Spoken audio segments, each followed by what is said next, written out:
บายดีตอนแรงเด้อทุกคนเดี๋ยวมื้อนี้สิพาออกไปทางปากทางพุ่นแหละเนาะไปเบิ่งโครงการอยู่เรื่องโครงการทุกคนก็อยู่เบิ่งอยู่ขอบเขตนั้นเลยเนาะมันก็มีโครงการหลายอยู่เนาะทุกคนเนาะเดี๋ยวเฮาสิไปจุดจุลักษณ์ในมันที่เฮาสิไปเบิ่งทางทุกคนเพิ่นเฮ็ดทางลัดออกหั่นไปหั่นให้ท่านได้เบิ่งทางอยู่บนถนนสิห้อย5ถนนสีทองเนาะที่ฝุ่นนี่แหละโอ้นี่ติดแก้วมาเลยถนนสีทองไปซอดใส่ถนนดงนาโศกถนนดงนาโศกน้องเบิ่งหั่นเนาะเดี๋ยวสิไปอัปเดตเบิ่งทุกคนเขาก็บ่ได้อัปเดตโดนเติบแล้วเดี๋ยววันนี้สิไปอัปเดตเบิ่งรุ่นนี้เพิ่นก็ใส่อันนี้แล้วได้นี่กำลังเจาะเสาเข็มกำลังแปลงด้านลุ่มเนาะ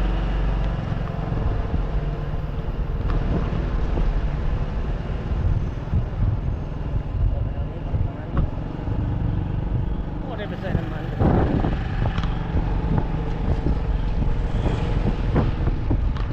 อันนี้ยังอยู่ในเขตสังเกียงด้วยทุกคนนะ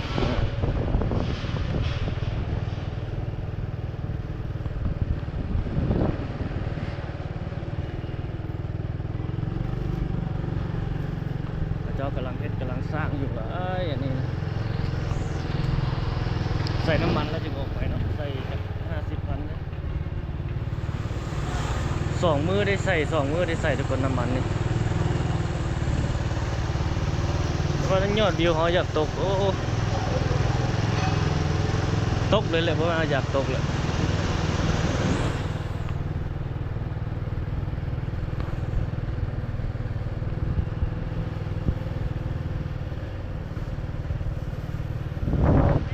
อันนี้เป็นเขตเศรษฐกิจคนจีนเด้ออย่างทุกคนมักท้วงว่ามันเห็นแต่หนังสือจีนเห็นแต่นั้นเป็นเรื่องปกติทุกคนเพราะว่า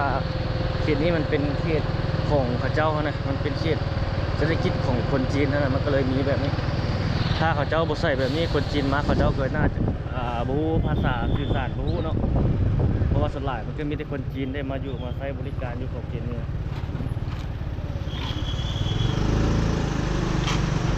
โอ้รถตัวนี้เขาเจ้าตามเครื่องเขาว่าก่อสร้างวัสดุก่อสร้าง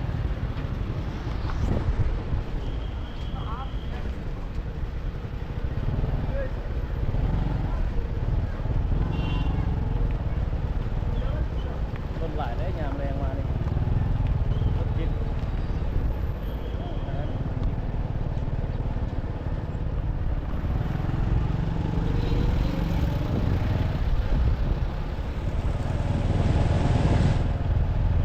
วันนี้วันเสาร์เลย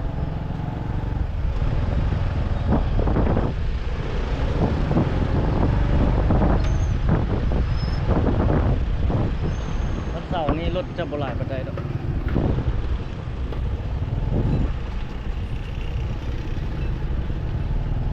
แต่ก็หลายอยู่เลยตามเขาเบิ่งเลย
จะมีไม้ไล่สดเลยนี่ก็ได้เอาเครื่อง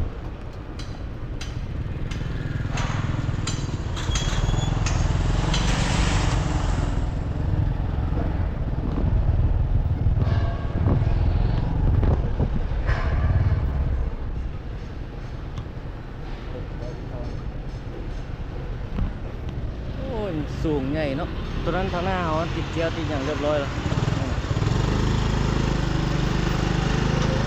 กำลังติดสูงตึกอาคารนะติดแก้วตึกติดแก้วแบบนี้สอบส่วนหลายเขาจะบุเฮ็ดนิดหน่อยส่วนหลายจะเป็นอันนั้นเอาได้ติดแก้ว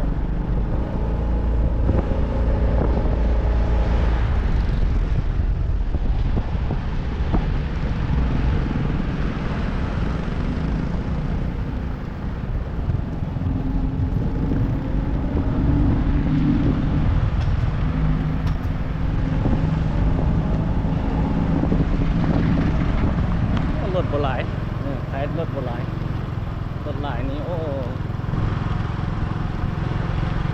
ลำบากเสาร์อาทิตย์นี่ตัวแหงไฟเสาร์อาทิตย์นี่รถมันโบราณ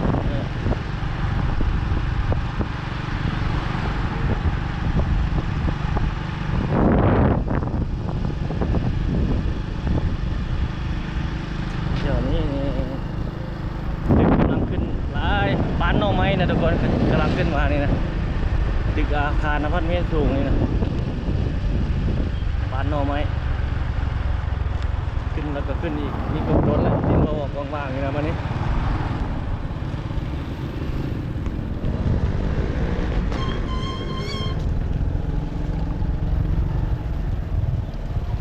เลี้ยวซ้ายดิ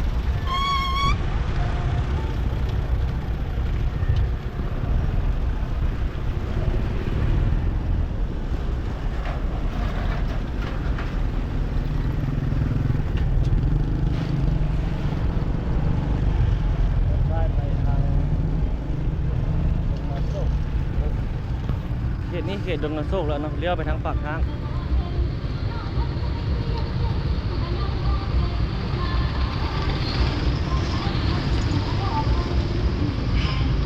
รถไหล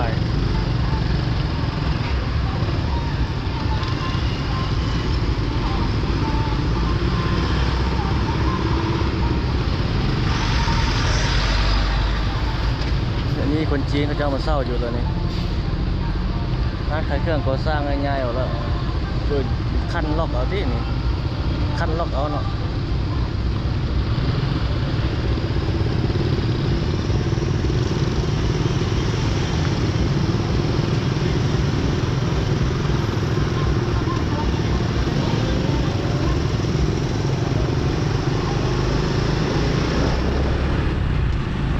อยู่ทางหน้าเขานี่ก็มี2-3ตึกกำลังขึ้นอยู่คือกัน2 ข้างเอานี่นะติดตึกใหญ่โยนี่ก็ได้ให้บอกสูงเลยคือเอาว่าเนื้อที่ทั้งรุ่มมันน้อยอยู่แต่ว่าเขาเฮ็ดมาแล้วสูงใหญ่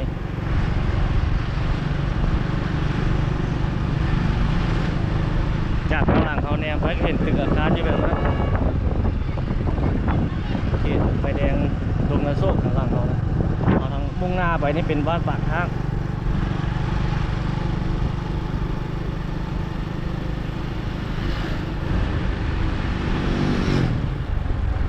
ไปถ่ายบนทางคอนกรีตคนเฮ็ดลัดไปออกไปสอดใส่เขตวงเวียนนั่นน่ะหนองบึกนั่นน่ะให้ทุกท่านได้เบิ่งเอามาวันนั้นเพิ่นกำลังเฮ็ดอยู่เนาะมื้อนี้ก็ไปอัปเดตเบิ่งให้ทุกคนได้เบิ่งได้ชมคือว่าตอนนั้นเฮาไปถ่ายโอ้เป็นนั่นน่ะทางไหนก็เฮ็ดตั้งเสาเฮ็ดก่อนเฮาเคยลัดมา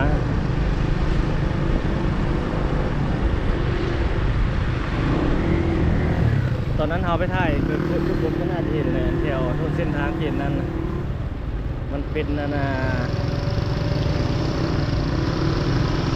ทุ่ง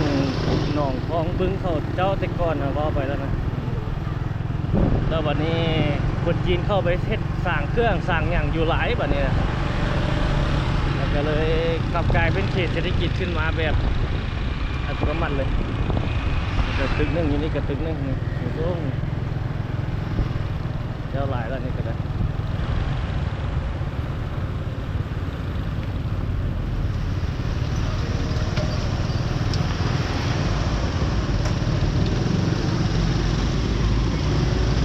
เขตนี้นี่เศรษฐกิจคึกคืนนะแถวนี้คนจีนเข้ามาอยู่หลายแล้วเขตนี้อยู่ไหนก็แม่นะเขตถนนสีท้องเขตนี้นะ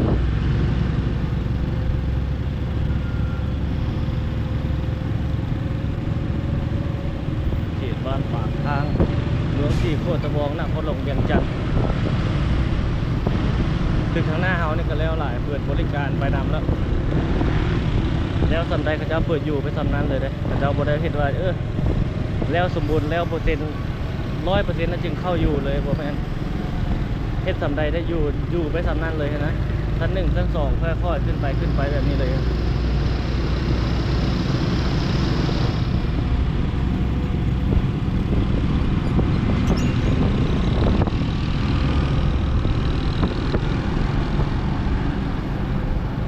ตอบตึกอยู่วันนี้ไงเลยมีตึกมีร้านอาหารน้ำมันมีแต่ตึกเลยได้แบบหลายชั้นอยู่เรื่อยๆขึ้นมาเขตนี้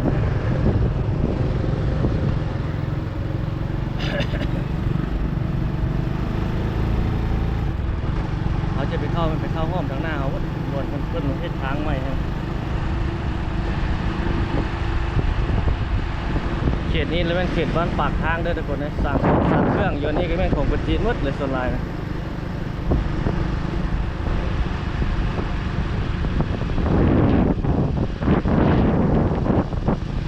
นี่คนจีนอยู่หมดอันนี้ร้านฝือร้านมีร้านขายคอขายเครื่อง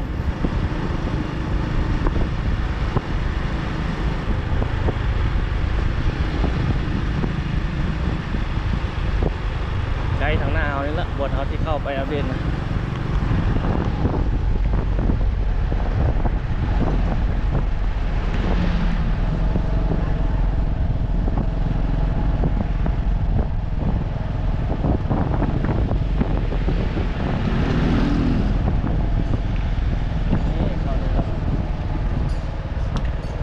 ทางหลังบุญนั่นก็จะเฮ็ดแล้วหลายแล้วทางในมีโครงการเข้าไปไหน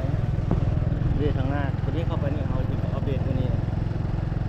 สองข้างนี่เพิ่นมีกำลังแปลงทางอยู่นี่นะเป็นทางเป็นคลองน้ำอยู่แล้วก็น่าจะคอนกรีตบ่หรือว่าไม่อย่างก็ลองรอติดตามเบื้องต่อไปแต่ว่าตอนนี้ยังอยู่ในขั้นตอนแปลงคลองน้ำแต่อยู่อันนี้ก็มีสลายก็เป็นคนจีนมาอยู่หมดแล้วเรื่องกันกำลังแปลงคลองระบายน้ำไปนี่น่าจะแล้วหรอบนนี้ก็จะเห็นตัวนี้ไปซอดเอาทางหน้าเอาพวกแหละซอดเอาหนองบึกพวกแหละ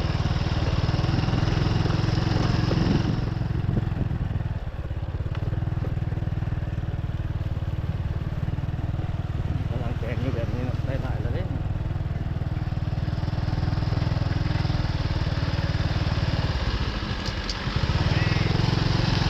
โอ้เขาต้องไปกำลังกายรถนะขึ้นเลย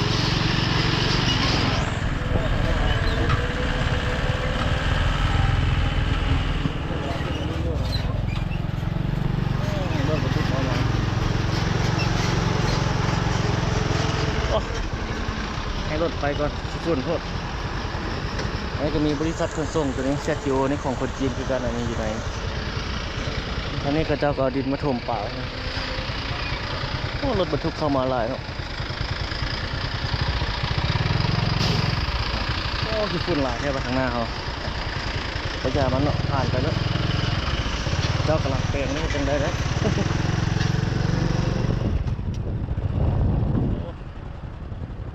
ค่อยไปเอาเรียมไปทางนั้นพุ่นผิดตึกเห็นยังเจ้ากำลังแปลงหลายๆนะ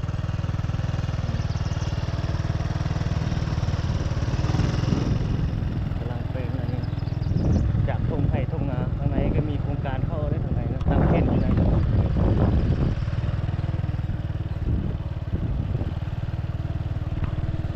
ค่อยๆเจ้าค่อยๆ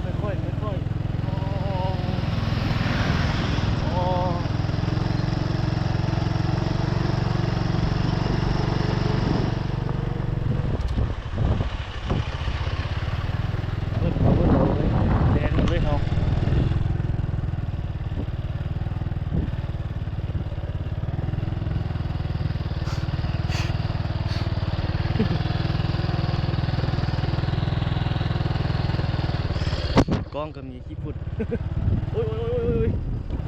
โอ้ยโอ้ยแม่เนาะใจเย็นๆเขตเพิ่นกำลังเฮ็ดกำลังสร้างอยู่เพราะว่ากัน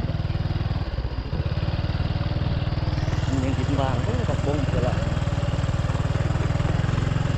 ตึกทางนั้นก็บ่กระละนี่เขาเจ้าก็กำลังเฮ็ดห้องแถวห้องหยังอยู่บนทางไหนมีเขตเดียวกันมีโครงการอยู่ในตึกสูงอยู่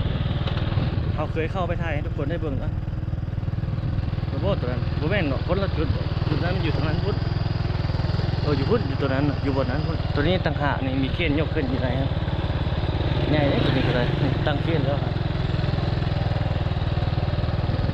นี่ก็คนยินคนยังเขาจะมาอยู่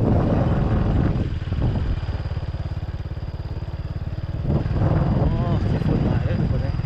รถบรรทุกเขาจะเที่ยวหลายเขนนี้มีได้3เครื่องทางนี้บ่จำเป็นต้องเข้ามาเลยนี่แกงมาเลยเอาเนี่ยฝุ่นรถคันดิโก้เมื่อกี้มันเหยียบเอาโอ้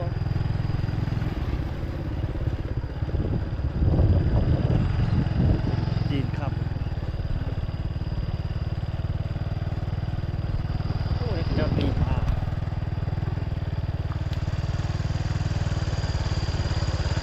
เดี๋ยวใส่มองแล้วตีปลา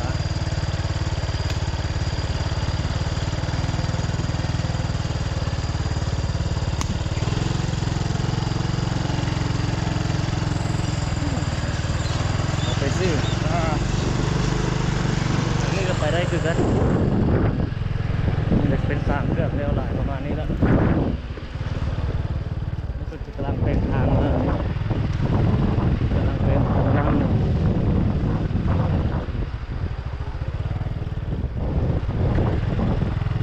โอ้ทางหน้านะทุกคนเลย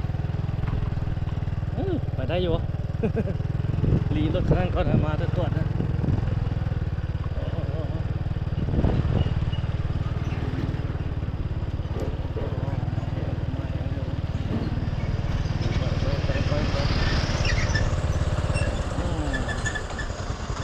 แว่นไวเกินเนาะสิตรวจเลย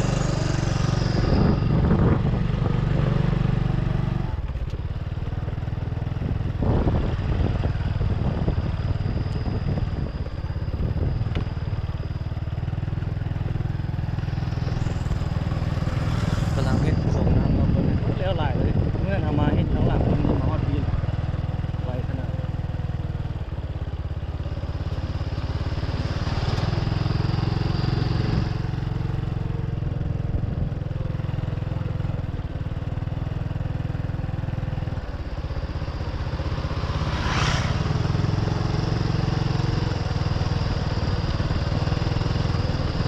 น่าจะเป็นคนจีนนะครับ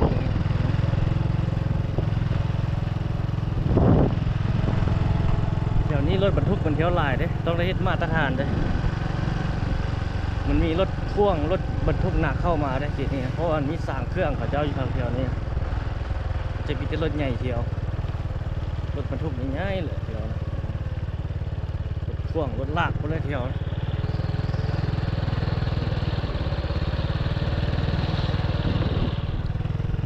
ตลาดเฮ็ดที่อยู่ในคลองน้ำโขงอย่างนี้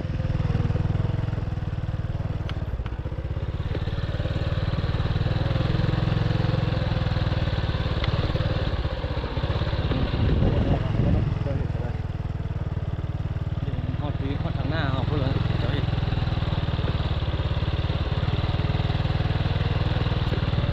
ในร้านเครื่องวัดทานห่อครับอยู่ในเมืองพุทธนี่แล้วเขาเจ้ามาเฮ็ดไว้3เครื่องบริษัทได้อยู่ในเมือง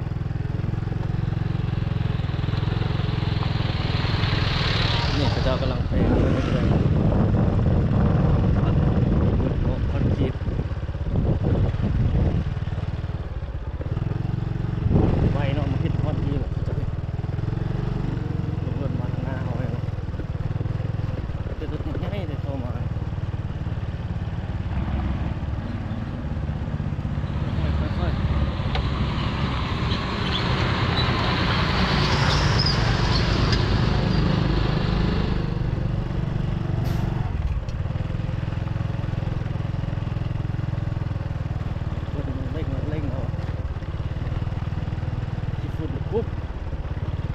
ก้ขนมจีนค่อยเล่นเป็นยัง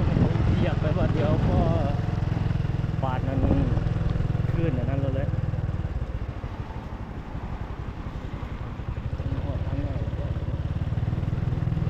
นี่มาทอดเรานี่ทางนั้นจะไปตรงนี้หน่อยรถทางหน้าเอาลงไปตรงนั้นโซ่อันนี้ก็จะสินค้าคนจีนคือกันนะ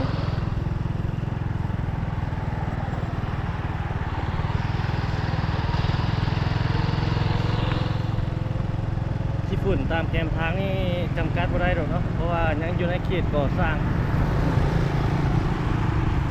ถ้าผมให้รถอันนั้นเที่ยวมันก็เป็นไปบ่ได้ผมให้รถอันนั้นบรรทุกคนเดียวให้รถแก่ดินแก่อย่างเดียวเพราะมันกำลังเฮ็ดเพิ่นกำลังสร้างเลย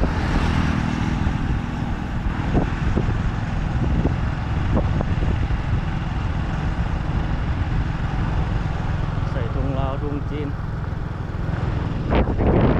ยามจันทร์เขียนนี่นะบุกเบิกออกมาใหม่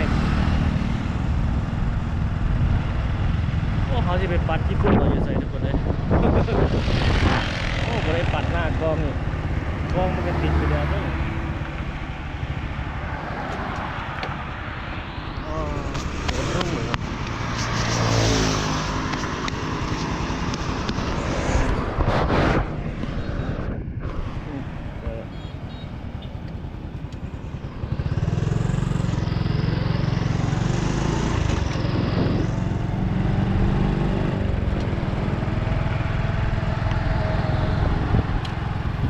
เยอะมากมายเดี๋ยวจะพาเข้านี่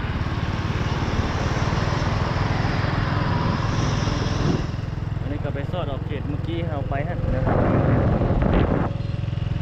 นี่นะครับเขตตรงนาโซกเขตบ้านปากข้าง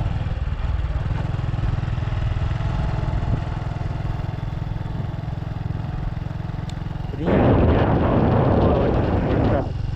ตัวไหนที่ได้เป็นคนสัมปทานไง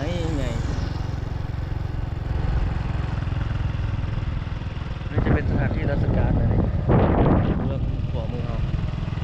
เบื้องซ้ายมือเรา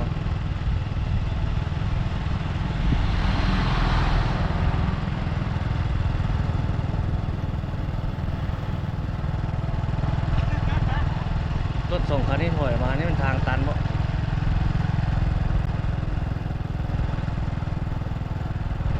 มันได้ถอยออกไปคืนเครื่องลงหมดแล้ว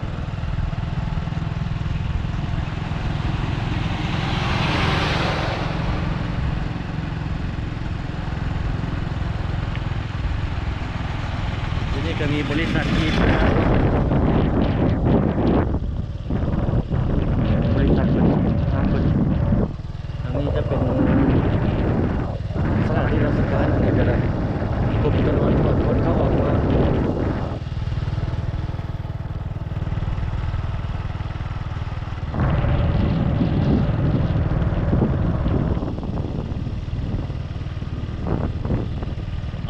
ฝุ่นเนาะโอ้เมื่อกี้นี่อยู่ไหนยังคือแบบยังเห็ดเรื่องเห็ดยังโกงนั้นป่าไว้ละ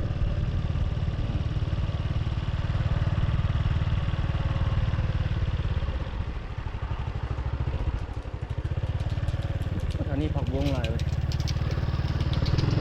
ตึกตัวนี้ก็ได้ประมาณนี้แล้วพวกไม่ไหนบนทับขีนี่อีกกับบุรนตัวนี้ก็ได้อีกบุรนก็เป็นทางคอนกรีตเลยที่เรามาบนทางหน้าอ๋อหนักก็ประมาณนี้เลยเขาเกี่ยวประมาณนี้ขึ้นมานี่เกินนะ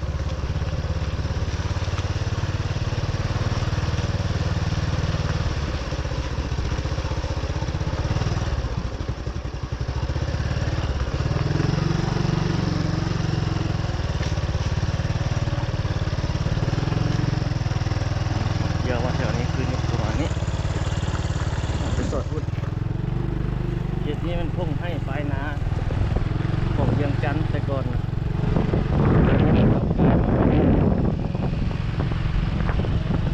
เขตเศรษฐกิจที่เอามา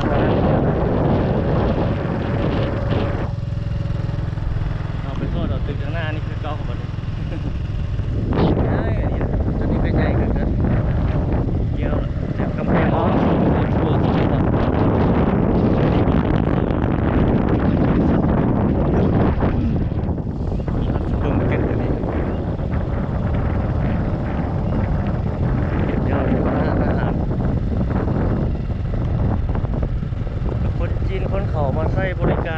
เออคนเขาสปอร์ตคนเขานะว่าไปแล้วเขามาอยู่แบบนี้นะ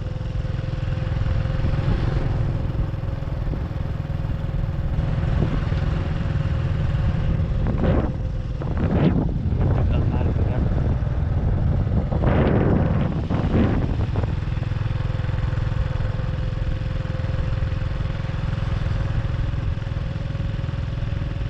หน้าสูงเลยคือราคาสูง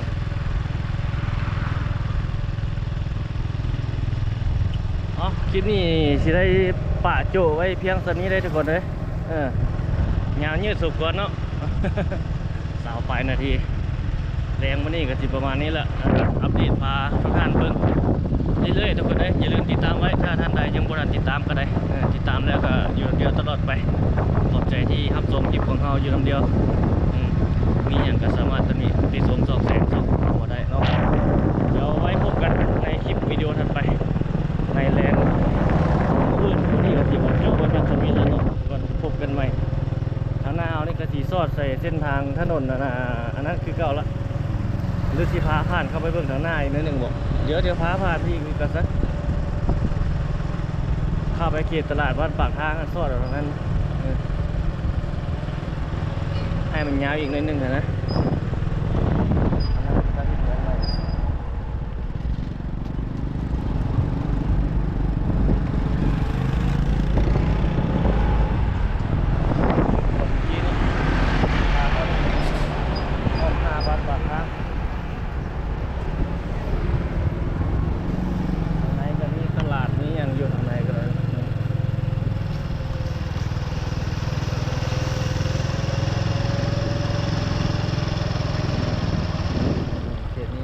บ้านเฮือนในวิก็ยังมีภาษาจีนใช่บางเฮือนบางหลังเขาเจ้าเกิดคนจีนเข้ามาเศร้าอยู่นะ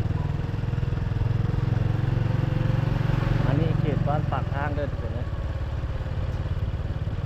เมืองสีโคตรตะบองนครหลวงเวียงจันทร์ทางหน้านี่มีตลาดน้อยเลยมีหลายแนวอยู่เขาเจ้ามาขายอย่างนี้ก็ได้นะมีชีน้ำอาหารใส่พาแรงพาง่ายหลายแนวนี่สองทางดอกมวกวางไว้ปลาดูออกดูเรียนว่านอกปลานิลเนาะโอ้โหมีหลายอยู่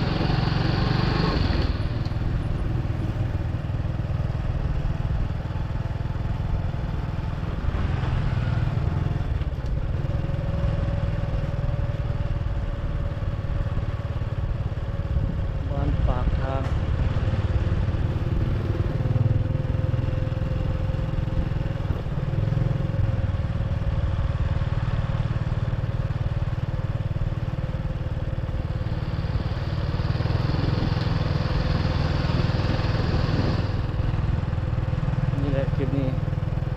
เดี๋ยวอ้อไปทางหน้าเอานี่ก็ทีซอดใส่ทางใหญ่แล้ว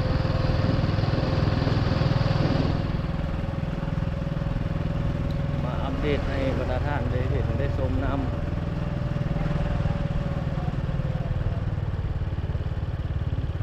ขายปีนขายข้าวขายน้ำมาที่ซอดใส่ทางใหญ่แล้วเด้อซอดใส่ทางใหญ่บนเข้าไปเมื่อกี้แล้วจะติดเกี่ยวมาประมาณนี้แดงไว้นะทุกคนเลยขอบใจทุกท่านที่เข้ารับชมคลิปของเราเนาะเดี๋ยวเอาไว้พบกันใหม่ในคลิปวิดีโอถัดไปทุกคนสำหรับคลิปนี้จะขอโจ้ไว้เพียงเท่านี้ละสบาย